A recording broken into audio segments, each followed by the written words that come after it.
Som vi talte om sidst, vi var nede og spille squash, så har vi jo lidt svært ved at få børn. Og derfor tænkte vi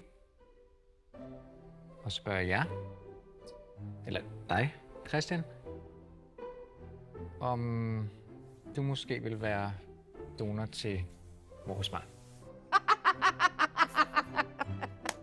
Christian, der er lette og der er svære måder at gøre tingene på, og vi må jo så ud i en af de svære. Ja, tak. Så tror jeg, hvis vi siger tak for i aften. Lad os bare lige alle sammen så tage en dyb indånding, og så bare lige mærke efter, om det ikke føles rigtigt.